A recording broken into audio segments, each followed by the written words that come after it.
Halo teman-teman, selamat datang di negara gokil ya, negara yang lucu-lucuan, negara yang suka bercanda, negara Konoha maksud gue ya. Jadi di Konoha ini teman-teman banyak hal-hal yang gokil, yang lucu, yang agak lain teman-teman ya. Salah satunya adalah di mana Dirjen Pajak itu bisa merangkap sebagai komisaris utama di perusahaan BUMN. Oke, ini ibaratnya, ini kalau mau diibaratkan pemain sepak bola gitu ya, seorang wasit bisa merangkap sebagai pemain. Seorang pemain bisa merangkap sebagai seorang wasit gitu loh. Cilakalah dunia persilatan dari persepak bolaan tersebut gitu teman-teman ya. Mari gua share ke teman-teman. Ini kebetulan ada orang chatting ke gue di Instagram, jadi gue posting nih teman-teman ya. Di undang-undang apa nih ya? Undang-undang nomor 11 tahun 2017 kalau nggak salah ya, tentang manajemen PNS pegawai negeri sipil, mengatur larangan rangkap jabatan bagi PNS ya. Pasal 32 dan 33 PP 11 2017 menegaskan bahwa PNS dilarang memegang jabatan sebagai direksi, komisaris atau dewan pengawas pada BUMN dan BUMD ya. Luar biasa ya.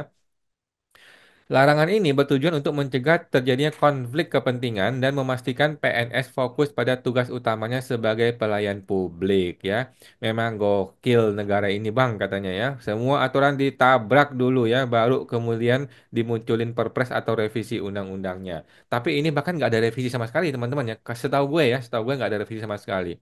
Ini ada komentar orang nih ya.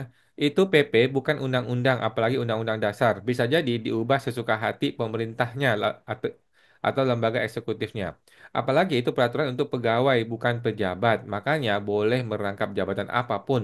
Lagi pula pernah ada pejabat negara yang bilang ke saya, lembaga negara itu powerful bro. Jadi boleh melanggar undang-undang atau hukum tertulis. Mampus kita semua ya, dikerjain sama si oknum. Ini ada berita terbaru teman-teman. Ternyata nggak cuma Surya Utomo, ada tiga Dirjen Sri Mulyani masuk jajaran komisaris Bank BUMN ya. Gila coy, nggak malu ya. Tidak perlu ada rasa malu di negeri Konoha. Yang penting kau bisa masuk, dapat jabatan, dapat duit, kemudian kau bisa korupsi dan sebagainya sebagainya, bisa memperkaya diri sendiri. Kemudian setelah selesai kerjaan gue bisa pensiun ya. Itu di negeri Konoha teman-teman ya. Tiga bank Himbara, Bank Mandiri, BTN, dan Bank BNI sudah menggelar RUPS ya. Ada kepengurusan baru ya. Ada beberapa nama Direktur Jenderal di Kementerian Keuangan yang dikepalai oleh Sri Mulyani Indrawati. Luar biasa, luar biasa, luar biasa. Pertama, Dirjen Pajak ya, Surya Utomo ditunjuk Komisaris Utama PT BTN, Bank Tabungan Negara. Luar biasa. Kedua, BNI menunjuk Dirjen Pengelolaan Pembiayaan dan Resiko Suminto, luar biasa, komisaris perusahaan ya. Kemudian Dirjen Perimbangan Keuangan Luki Arfirman juga ditunjuk sebagai komisaris PT Bank Mandiri, luar biasa, luar biasa, luar biasa. Pak Erlangga, Menteri Koordinator Ekonomi, mengatakan Pak Prabowo menginginkan BUMN diisi oleh orang-orang yang profesional. Menurutnya, perwakilan dari kementerian atau lembaga pemerintah masih diperbolehkan menjabat sebagai komisaris. Arahannya kan harus diisi oleh orang-orang profesional. Sorry, Pak Erlangga, sorry, sorry, sorry. Negara ini bukan punya bos lu. Negara ini bukan punya Pak Prabowo. Negara ini punya kita bersama. Oleh karena itu, aturan yang berlaku adalah aturan yang sudah kita sepakati bersama, yaitu ada di undang-undang Pak Erlangga. Negara ini bukan negaranya Pak Prabowo atau bapaknya Prabowo, bukan ya. Negara ini milik kita bersama. Oleh karena itu, aturan yang ditegakkan bukan perintah bos lu, tapi aturan undang-undang yang sudah kita sepakati bersama. Gitu loh Pak Erlangga. Masa nggak punya otak begitu? Tapi nggak apa-apa ya, ini negara Konoha maksud gue ya. Kalau Indonesia nggak ada begitu ya teman-teman ya. Jadi kalau misalnya ada mewakili kementerian, ada mewakili keuangan, dari keuangan ada mewakili dari untuk BRI unsur Kementerian Teknis UMKM ada katanya bla bla bla bla bla bla selesai ya. Ada yang komentar. KKN semakin kental, dunianya hebat, akhiratnya pasti sekarat. Yang sudah punya gaji gede biar tambah gendut muak katanya. Waduh, nasib, nasib ya. Jadi teman-teman, pertanyaan gue, apakah Sri Mulyani tidak paham atau dia tidak tahu definisi dan konsep dari conflict of interest? Coba teman-teman berpikir teman-teman ya. Gua rasa dia tahu ya.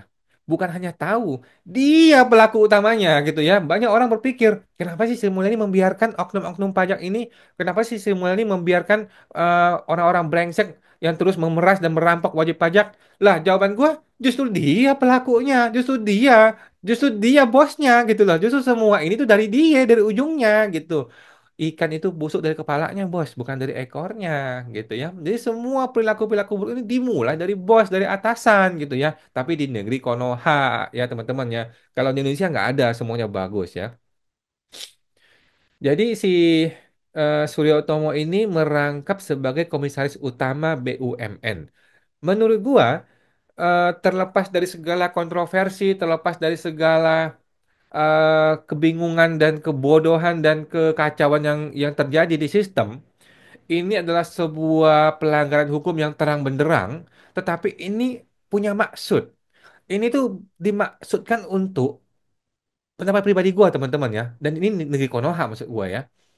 Ini tuh dimaksudkan menjadi teladan untuk menjadi teladan bagi anak buah dia di Kanwil, di PMA, di KPP. Lu tuh bisa loh kayak gue, gitu loh. Jadi seorang bos pasti kan menunjukkan teladan kepada anak buah, ya dong. Dia mau kasih teladan. Orang-orang seperti Rafael Alun, lu jangan ngambil gratifikasi lagi. Lu bisa langsung masuk ke BUMN. Lu bisa langsung masuk ke badan-badan perusahaan-perusahaan sebagai komisaris di perusahaan klien-klien lu gitu loh. Nah, gue nggak tahu ya apakah bisa atau enggak ya, tetapi ini sudah menjadi contoh, menjadi teladan. Seorang Surya Utomo sudah kasih teladan dan anak buahnya harus bisa menangkap pakai otak ya, mesti bisa menangkap. Ini bos gue sudah kasih teladan, bos gue udah kasih contoh. Gue nggak usah dikasih perintah lagi, gue langsung dong telepon ke klien-klien gede gue ya, ke customer-customer WPP gede-gede gue di KPP maupun di Kanwil, bro. Bisa nggak nih jadi komisaris ya? Si SU kan sudah komisaris nih, gue bisa dong. Pasti bisa, langsung siap bos ya, langsung siap bos. Terutama perusahaan-perusahaan menengah yang ataupun ke atas yang kira-kira nggak mau cari gara-gara ya, nggak mau ribut ke pengadilan, udah siap lah jadi komisaris satu gitu masuk ya, satu komisaris. Bisa, bisa lah ya. Komisaris swasta itu budgetnya ada gitu, budgetnya ada gitu loh. Budget untuk litigasi itu besar, bos. Daripada ribut di pengadilan, mending gue memperkerjakan kepala kantor atau kepala kanwil masuk ke komisaris. Dunia aman, bos. Dunia aman, hidup sejahtera, tidur nyenyak. Ngapain ribut ke pengadilan? Hidup itu masih santai, masih bahagia, happy, dan tenang gitu loh. Oke, Surya Utomo sudah kasih petunjuk yang jelas, kasih teladan yang jelas bagi para teman-teman di kepala KPP maupun kepala kanwil. Kalau AR, sorry ya, AR belum bisa. Lu cuman ya kacung lah ya. Kalau kalau kasih masih bisa. Kalau kepala kantor udah pasti bisa. Kalau kepala kanwil udah pasti bisa ya. Jadi eh, welcome to Konoha teman-teman ya. Di negara Konoha ini memang agak gokil ya. Seorang Dirjen Pajak bisa merangkap jabatan Komisaris Utama BUMN dan dalam waktu dekat ini akan diikuti oleh banyak kepala kanwil dan banyak kepala KPP di mana mereka akan bisa mengamankan teman-teman dari wajib pajak yang menengah ke atas gitu ya supaya bisa masuk ke jajaran komisaris kemudian bisa dibantu dan kemudian terbebaslah dari semua pemeriksaan ST2DK dan sebagainya.